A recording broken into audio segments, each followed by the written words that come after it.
میرے عزیز ساتھیوں کو السلام علیکم اور خوش آمدید۔ آج کی کہانی کا عنوان ہے اعضاء کی لڑائی۔ چلیں اس کہانی کو شروع کرتے ہیں۔ بادشاہ، معدہ، ہاتھ، پاؤں، منہ، دانت، زبان، ناک، کان، آنکھ، چوبدار۔ پس منظر: ایک دن بادشاہ کے دربار میں ایک عجیب جھگڑا پیش ہوا۔ یہ جھگڑا کسی انسان یا جانور کے درمیان نہیں تھا بلکہ اعضاء کے درمیان تھا۔ انہوں نے معدے کے خلاف بغاوت کا اعلان کیا۔ پہلا ایکٹ: پردہ کھلتا ہے۔ منظر: بادشاہ کا دربار سجا ہے، مصاحب کتاب میں بیٹھے ہیں۔ چوبدار داخل ہوتا ہے۔ چوبدار آداب بجالا کر عرض کرتا ہے: حضور، جسم کے چند اعضاء معدے کے خلاف فریاد لے کر حاضر ہونے کی اجازت چاہتے ہیں۔ بادشاہ: اجازت ہے۔ ہاتھ، پاؤں، منہ، دانت، زبان، ناک، کان اور آنکھ اندر داخل ہوتے ہیں۔ پیچھے پیچھے معدہ بھی کچھ پریشان حالت میں اندر آتا ہے۔ سب بادشاہ کی خدمت میں سلام پیش کرتے ہیں۔ بادشاہ: کہو فریادیوں، تمہیں معدے سے کیا شکایت ہے؟ سارے اعضاء غصے میں بھرے نظر آتے ہیں۔ پہلے منہ آگے بڑھتا ہے۔ منہ: حضور، یہ معدہ سست اور کاہل ہے، اب ہم اس کے لیے کام نہیں کریں گے۔ ہاتھ: خود تو نوابوں کی طرح اپنی جگہ سے ہلتا نہیں اور اپنی بھوک مٹانے کے لیے ہم سے کام لیتا ہے۔ معدہ: بھائیوں، میری بات تو سنو، مگر شور میں اس کی آواز دب جاتی ہے۔ پاؤں: میں روزی کی تلاش میں مارا مارا پھرتا ہوں، پھر اس محنت کی کمائی سے اس کے لیے غذا مہیا کرتا ہوں۔ ہاتھ: میں سخت محنت مشقت کرتا ہوں، روزی کماتا ہوں، اس کے لیے کھانا تیار کرتا ہوں، اسے کھانا پیش کرتا ہوں اور یہ کھا کر صرف آرام کرتا ہے۔ معدہ: بھائیوں، میری بھی سنو۔ منہ: ارے تم چپ رہو، مجھے دیکھو، میں کھانا تم تک پہنچاتا ہوں اور تم دن بدن کاہل ہوتے جا رہے ہو۔ زبان: میں تمہارے لیے کھانا چکھتی ہوں تاکہ اچھے اچھے ذائقے دار کھانے تم تک پہنچیں۔ دانت: میں کھانا چباتا ہوں تاکہ تمہیں تکلیف نہ ہو۔ معدہ نرم لہجے میں: میرے عزیزوں، میری بات تو سنو۔ ناک: آج ہم تمہاری کوئی بات نہیں سنیں گے، مجھے دیکھو، میں سونگھ کر بتاتی ہوں کہ کھانا باسی ہے یا تازہ، بدبودار ہے یا خوشبودار۔ کان: صاحبو، میں سن کر اس بات کا پتہ دیتا ہوں کہ کھانے کی کون سی چیز کہاں مل سکتی ہے۔ آنکھ: میں دیکھ کر اچھے اور برے کھانے کی تمیز کرواتی ہوں، میں کھانا دیکھ کر ہی بتا دیتی ہوں کہ یہ اچھا ہے یا برا۔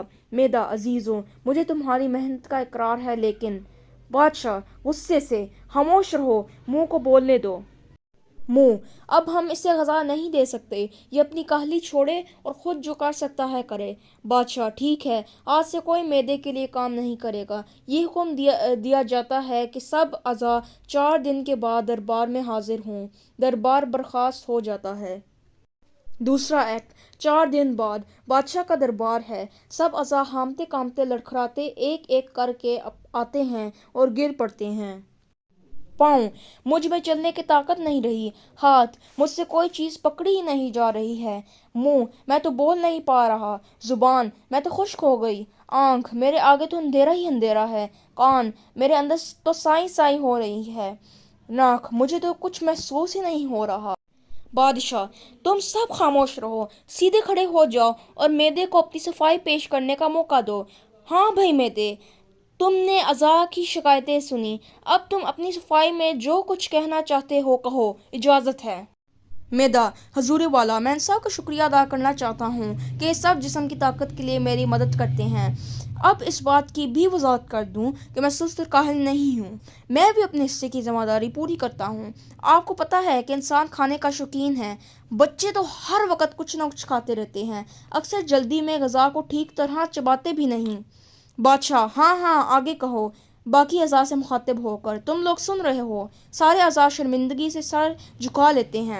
معدہ: حضور والا، میں سست اور کاہل نہیں ہوں، جیسے ہی کھانا پیٹ میں بھیجتے ہیں میرا کام شروع ہو جاتا ہے۔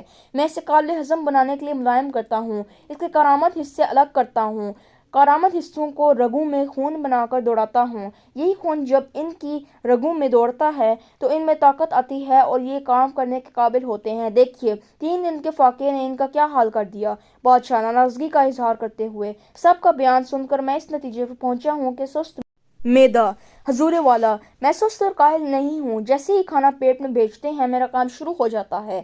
میں اسے قابل ہضم بنانے کے لیے ملائم کرتا ہوں، اس کے کارآمد حصے الگ کرتا ہوں، کارآمد حصوں کو رگوں میں خون بنا کر دوڑاتا ہوں۔ یہی خون جب ان کی رگوں میں دوڑتا ہے تو ان میں طاقت آتی ہے اور یہ کام کرنے کے قابل ہوتے ہیں۔ دیکھیے 3 دن کے فاقے نے ان کا کیا حال کر دیا۔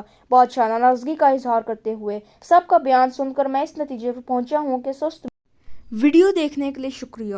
برائے مہربانی ہمارے چینل کو سبسکرائب کریں، اس ویڈیو کو لائک کریں اور اپنے دوستوں کو بھیجیں۔ اللہ حافظ۔